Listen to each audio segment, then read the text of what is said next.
In a lonely shack nestled among the saguaros of the Arizona desert lived the legendary Old Lost Dutchman.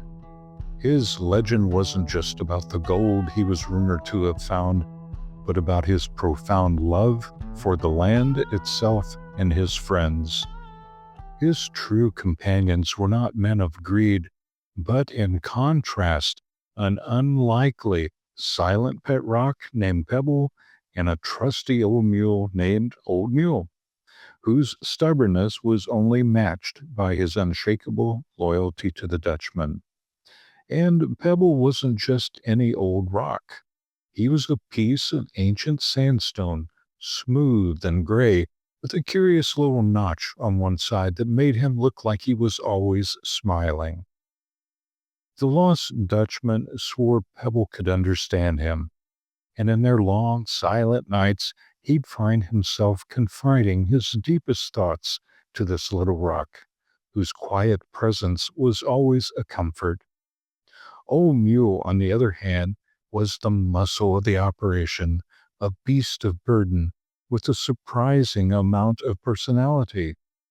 He had a fondness for peppermints and a habit of twitching his long ears when he gets excited. And when he talks, it's like a low mumble, hee-haw. One sweltering afternoon, as the Dutchman was sifting through a pile of river rocks, an idea as clear and sharp as crystal quartz itself took hold in his mind.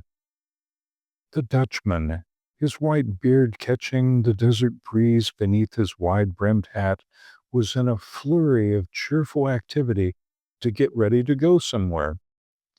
Later, he packed his small, well-worn wagon with essentials, which was a sturdy pickaxe, a sifting pan, canteens filled with cool water, food supplies to last for months, blankets and canvas bags, all eagerly waiting their undiscovered treasure of bounty. Pebble was carefully nestled among a pile of soft blankets, enjoying the jostle of the wagon as it was being loaded. Old Mule stood patiently, his long ears occasionally twitching as if anticipating that something is going to happen, or perhaps just the promise of finding a good patch of desert scrub grass to chew on. Chuckling to himself, "Now, partners, today's the day we uncover some of Arizona's hidden sparkle. We're heading up north, up to a forest, and I hope it's green. I could sure see some green instead of the brown desert. They say those old stone trees hold secrets older than time itself, and I reckon we'll find some pretty treasures along the way." With a hearty "Giddy up," the Dutchman gently nudged Old Mule's flank, and their little caravan creaked into motion, leaving the distant shimmer of Old Phoenix behind them. Their quest was to journey from the fiery heat of the Phoenix Desert to the ancient, silent landscape of the Petrified Forest. Their eyes peeled for every glint and unusual texture that hinted at the geological wonders beneath their feet. The sun climbed higher in the sky, casting long shadows behind the wagon. The landscape was a tapestry of sun-baked earth, dotted with hardy cactus and resilient shrubs. The Dutchman, ever observant as an explorer, scanned the ground with an expert eye. Suddenly he let out a delightful cry, pulling Old Mule to a gentle halt. "Whoa there, Old Mule! Hold your horses, or rather hold your hooves." He bent down and picked up a stone that glowed with a soft internal blush. It was a piece of rose quartz. Its delicate pink hue was a beautiful contrast to the harsh desert surroundings. "Look at this pebble. Ain't she a beauty? Feels as cool as a mountain spring in your hand. Desert hides a sweetness well, doesn't it, Pebble?" He carefully placed the rose quartz into one of his canvas bags. As they continued their journey, the Dutchman pointed out other rocks, the dark, porous texture of basalt from ancient volcanic flows, and the layered pages of sandstone painted in the stripes of russet and cream for centuries from the wind and the rain. The wagon rumbled along until they reached a dry creek bed. Its sandy floor was a mosaic of small stones and pebbles. The Dutchman hopped down with an eager spring in his step. "All right, old mule, this looks promising. A good wash can tumble all sorts of pretties to the surface." He pulled out his trusty sifting pan and began scooping up handfuls of sand and gravel, shaking it gently. Small stones danced and clattered around until, aha, just what I was looking for.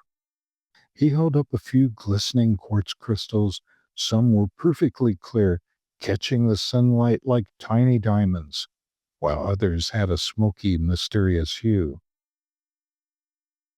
"Clear as a desert spring and dark as a moonless night. Two little treasures from the same sandy bed. What do you think, Pebble? Pretty fine, eh?" As they journeyed farther north, the landscape underwent a breathtaking transformation. The familiar browns and grays of the desert floor gave way to a riot of color. They had entered the edges of the painted desert. Bands of vibrant red, burnt orange, sunny yellow, and soft lavender stretched across the irregular terrain, an ancient artwork laid bare by erosion. The Dutchman was mesmerized. "Oh, my stars, look at that. Oh, Mew, it's like the earth decided to paint us a masterpiece." He carefully dismounted and knelt down, examining the colorful soil. He recognized it as bentonite claystone, its soft texture holding the vibrant pigments. He gently collected a few small samples, careful not to crumble the delicate material too much. "These colors have been here for millions of years, Pebble.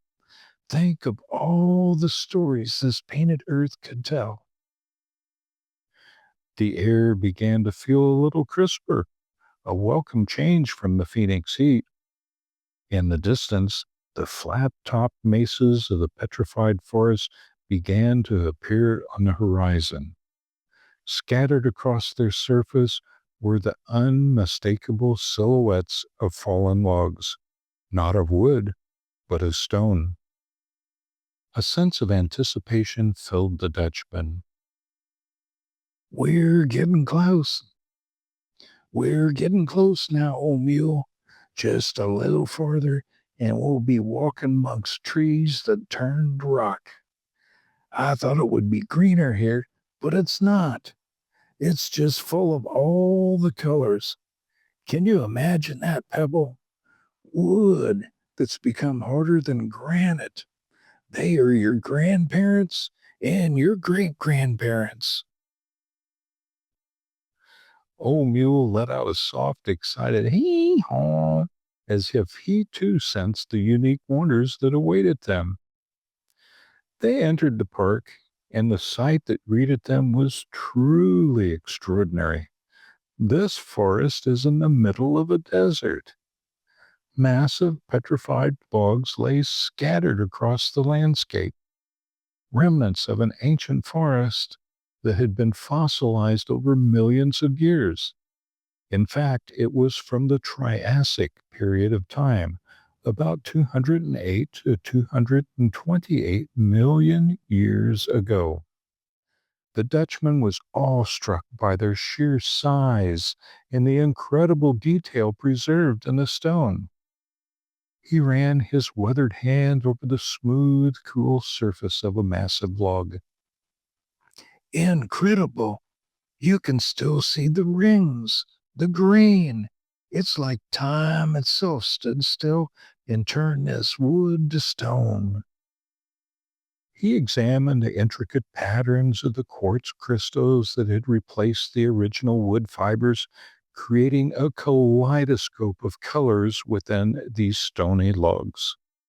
He carefully searched for smaller, manageable pieces.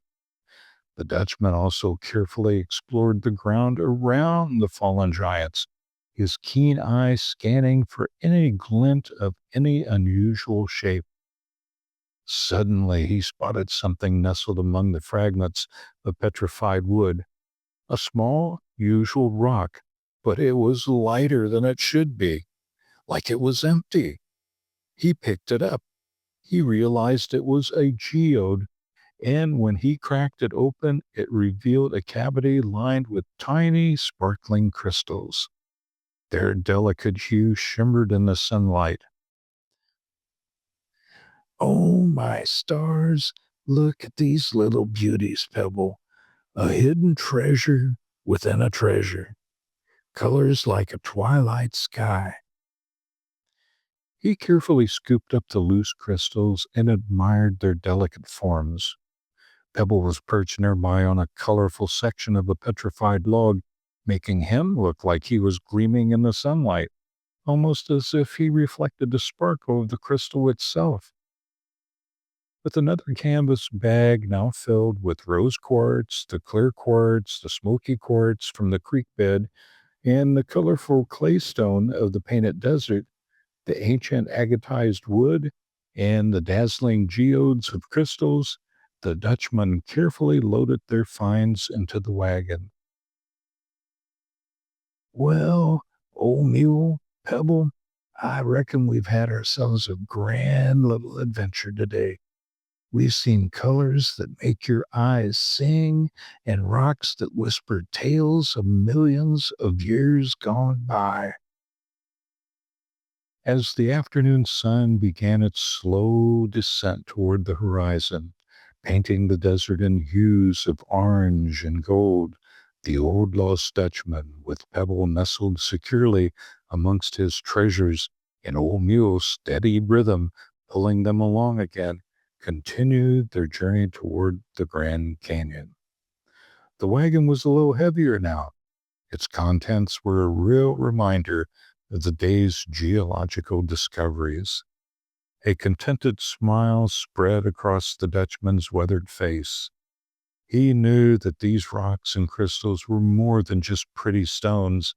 They were pieces of Arizona's ancient art, each one holding a story as old and fascinating as the land itself. And as the sun dipped below the horizon, casting long shadows across the desert, their little caravan, laden with the riches of the earth, disappeared into the twilight to yet another adventure. As they made camp and readied themselves for sleep, they each were happy and dreaming about another quest for tomorrow.